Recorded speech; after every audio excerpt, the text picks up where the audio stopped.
Hi అండి. అందరూ ఎలా ఉన్నారు? నేనైతే చాలా బాగున్నాను. మీరందరూ కూడా బాగుండాలని మనస్ఫూర్తిగా కోరుకుంటున్నాను. ఈ వీడియోలో భార్యాభర్తలు ఇద్దరూ కలిసిన తర్వాత పాటించవలసిన నియమాలేంటి?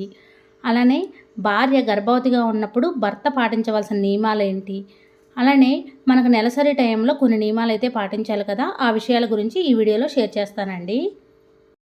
భార్యాభర్తల బంధం అనేది చాలా పవిత్రమైనది. అయితే రాత్రి సమయంలో భార్యాభర్తలు ఇద్దరూ కలిసిన తర్వాత శాస్త్రపరంగా ఉదయం నిద్ర లేవగానే కొన్ని నియమాలు ఖచ్చితంగా పాటించాలి. లేకపోతే దోషం పడుతుంది అంటారు. ఇంట్లో దోషాలు ఉంటే ఎన్ని పూజలు చేసినా ప్రయోజనం ఉండదు. కాబట్టి ఈరోజు వీడియోలో దంపతులు కలిసిన తర్వాత రోజున ఎలాంటి పనులు చేయాలి, దీపారాధన చేయవచ్చా అనే విషయాల గురించి ఈ వీడియోలో పూర్తి విషయాలను తెలియజేస్తానండి. భార్యాభర్తలు కలిసిన తర్వాత రోజున ఉదయం నిద్ర లేవగానే ఇల్లు మొత్తం తిరగకూడదు. అలా తిరిగితే మీ ఇంటి మొత్తానికి మైలంటుతుంది. కాబట్టి ఉదయం నిద్ర లేవగానే దంపతులు ఇద్దరూ ముందుగా తలస్నానం చేయాలి. ఇలా తలస్నానం చేసేటప్పుడు నీటిలో కొంచెం పసుపు వేసుకొని స్నానం చేయండి. ఇలా చేస్తే ఎటువంటి దోషాలు ఉండవు. ఇలా స్నానం చేసిన తర్వాత ఇల్లు మొత్తం శుభ్రంగా తుడుచుకోవాలి. ఇంటిని శుభ్రం చేసేటప్పుడు నీటిలో కొంచెం రాళ్ళ ఉప్పుని వేసి ఇంటిని శుభ్రం చేసుకోవాలి. రాళ్ళ ఉప్పుని వేయడం వల్ల ఇంట్లో ఉన్న నెగిటివ్ ఎనర్జీ మొత్తం పోయి పాజిటివ్ ఎనర్జీ వస్తుంది. ఇల్లు మొత్తం శుభ్రం చేసుకున్న తర్వాత మీ ఇంట్లో ఉన్న అన్ని గదుల్లో పసుపు నీళ్లు చల్లుకోవాలి. ఇలా చేస్తే మీ ఇల్లు మొత్తం చక్కగా శుద్ధి అవుతుంది. అలాగే మంచంపై ఉన్న దుప్పట్లను కూడా శుభ్రంగా ఉతుక్కోవాలి. సంతానం కోసం ప్రయత్నించేవారు ఇంట్లో ప్రతిరోజు ఈ నియమాలను పాటిస్తూ ప్రతిరోజు ఉదయం దీపారాధన చేస్తే మీకు మంచి సంతానం ప్రాప్తి కలుగుతుంది. ముఖ్యంగా కొన్ని రోజుల్లో దంపతులు కలవకూడదు. ఇలా చేసినట్లయితే మీకు ఎన్నో నష్టాలు సంభవిస్తాయి. అయితే శాస్త్రాల ప్రకారం వివాహమైన దంపతులు కొన్ని ముఖ్యమైన సమయాల్లో అలాగే తిథుల్లో అస్సలు కలవకూడదు. ఒకవేళ ఇలా చేసినట్లయితే మీ ఇంట్లో సుఖ సంతోషాలు లేకపోవడమే కాకుండా అనేక రకాల నష్టాలు సంభవిస్తాయి. ముఖ్యంగా పౌర్ణమి రోజున భార్యాభర్తలు కలవకూడదు. ఎందుకంటే పౌర్ణమి అంటేనే లక్ష్మీదేవికి అంకితం చేయబడుతుంది. కాబట్టి ఇంతటి పవిత్రమైన పౌర్ణమి రోజున లక్ష్మీదేవిని ఆరాధిస్తే మీ సంపద బాగా పెరుగుతుంది. మీ ఇంటిపై ఎల్లప్పుడూ లక్ష్మీదేవి అమ్మవారి అనుగ్రహం ఉంటుంది. హిందూ శాస్త్రాల ప్రకారం అమావాస్య తిథుల్లో కూడా దంపతులు కలవకూడదు. ఇది మీ వైవాహిక జీవితంలో ఎన్నో అనర్థాలను కలిగిస్తుంది. అమావాస్య రోజున దుష్టశక్తులు తిరుగుతూ ఉంటాయి. అంతేకాకుండా అమావాస్య రాత్రిని తాంత్రిక కాళరాత్రిగా పరిగణిస్తారు. కాబట్టి అమావాస్య రోజున కలవడం వల్ల మీకు పుట్టే బిడ్డ అంగవైకల్యంతో పుట్టే అవకాశం ఉంది. అలాగే ఏదైనా పండగ వచ్చే ముందు రోజున దంపతులు బ్రహ్మచర్యం పాటించాలి. ఎందుకంటే పండగ ముందు రోజుల్లో పవిత్రమైన తిథులు ఉంటాయి. అలాగే ఏకాదశిని శ్రీ మహావిష్ణువుకు అంకితం చేయబడుతుంది. ప్రతి నెలలో 2 ఏకాదశులు ఉంటాయి. ఏకాదశి రోజుల్లో శ్రీకృష్ణుని ఆరాధించడం వల్ల సర్వ పాపాలు నశిస్తాయని నమ్ముతారు. కాబట్టి ఇంతటి పవిత్రమైన ఏకాదశి రోజున భార్యాభర్తలు దూరంగా ఉండాలి. లేకపోతే భగవంతుడి ఆగ్రహానికి గురి అవుతారు.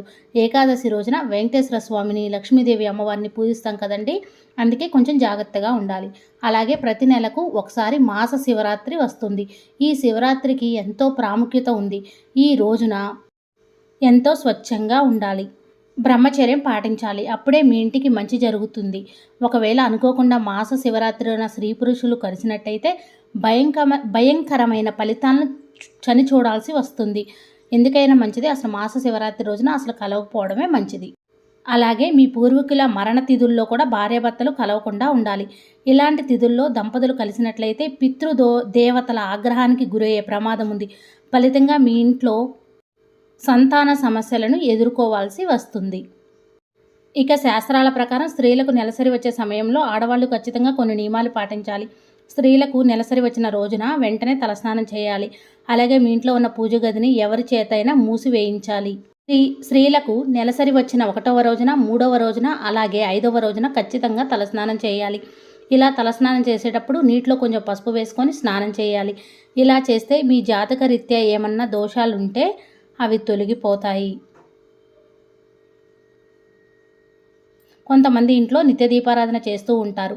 అలాంటి ఇళ్లల్లో మైలు వచ్చిన వారు కాకుండా ఇంటి పెద్ద పూజా గదిలో దీపం పెట్టొచ్చు. స్త్రీలకు నెలసరి కంప్లీట్ అయిన 5వ రోజున నీళ్ళల్లో రాళ్ళ ఉప్పును అలాగే కొంచెం పసుపు వేసి ఇంటిని శుభ్రంగా తుడుచుకోవాలి.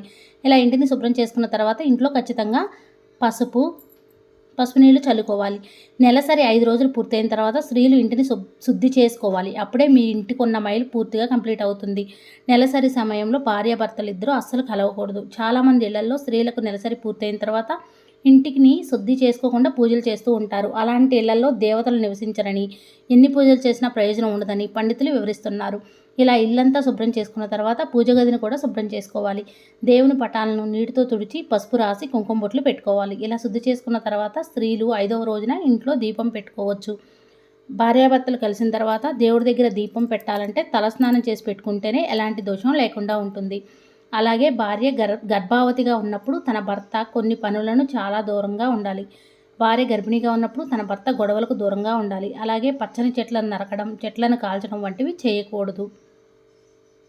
అలాగే పాములను చంపడం చేయరాదు. భార్యకు 7వ నెల నిండిన తర్వాత భర్త అసలు గడ్డం చేయించుకోకూడదు. భార్యకు 7 నెలల తర్వాత తీర్థయాత్రలు, విదేశీ యాత్రలు, దైవ దర్శనాలకు వెళ్ళకూడదు.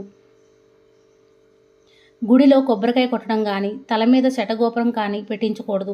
ఇంటి నిర్మాణం చేపట్టకూడదు. ఎటువంటి శంకుస్థాపన పనులు చేయరాదు. పిండ ప్రదానం, అలాగే పితృకర్మలను చేయకూడదు. అలాగే కడుపుతో ఉన్న భార్య ఇంట్లో ఉన్నప్పుడు సిగరెట్ తాగడం అస్సలు చేయకూడదు. సిగరెట్ పొగ పీల్చడం వల్ల తల్లి కడుపులో ఉన్న బిడ్డకు ప్రమాదం. కడుపుతో ఉన్న భార్యను కొట్టడం, తిట్టడం లాంటివి అస్సలు చేయకూడదు. ఇక పూజల విషయానికి వస్తే ముఖ్యంగా చాలామంది స్త్రీలు నిత్య పూజ చేసుకోవాలి. అంటే ప్రతిరోజు తలస్నానం చేయాలేమో అని అనుకుంటారు. అయితే మగవారికి మాత్రమే ప్రతిరోజు తలస్నానం చేసి దీపారాధన చేయాలి అని అంటూ ఉంటారు. ఆడవారు ప్రతిరోజు తలస్నానం చేయనవసరం లేదు. స్నానం చేసిన తర్వాత దీపారాధన చేసుకోవచ్చు. అయితే భార్యాభర్తలు కలిసిన తర్వాత తలస్నానం చేసి పూజ చేసుకుంటే చాలా మంచిది. కానీ ఆడవాళ్ళు మాత్రం ప్రతిరోజు తలస్నానం చేయాల్సిన అవసరం లేదు. ఎందుకంటే ఆడవారి పాపిట్లో గంగమ్మ తల్లి ఉంటుంది. అందుకే ఆడవారు పాపిట్లో కుంకుమ బొట్టు పెట్టుకోవాలి. కాబట్టి స్త్రీలు పూజ చేయాలంటే తప్పనిసరిగా తలస్నానం చేయాల్సిన అవసరం లేదు. స్త్రీలు ప్రతిరోజు స్నానం చేయగానే కుంకుమ బొట్టు పెట్టుకుంటాం కదండి, అలానే పాపిట్లో కూడా కుంకుమతో బొట్టు పెట్టుకోవాలి. ఇలా తలస్నానం చేయకుండా దీపారాధన చేసేటప్పుడు పూజ గదిలో ఉన్న దేవుని విగ్రహాలను కానీ, పటాలను కానీ ముట్టుకోకూడదు. కానీ ఇంట్లో ముఖ్యమైన పూజలు ఉన్నప్పుడు, పండగల సమయంలో మాత్రం తప్పకుండా ప్రతి ఒక్కరూ తలస్నానం చేసి పూజ చేయాలి. నిత్య పూజ చేసుకునేటప్పుడు, దీపారాధన చేసుకున్నప్పుడు తలస్నానం చేయకపోయినా పర్లేదండి. ప్రత్యేకంగా పూజ చేయాలనుకున్నప్పుడు మాత్రం ఖచ్చితంగా తలస్నానం చేసి పూజలు చేసుకోవాలి. నిజానికి పూజ అనేది ఇంట్లో ఉన్న పెద్దలు చేస్తే చాలా మంచిది. ఇంటి పెద్ద అంటే భర్త కావచ్చు, భార్య కావచ్చు.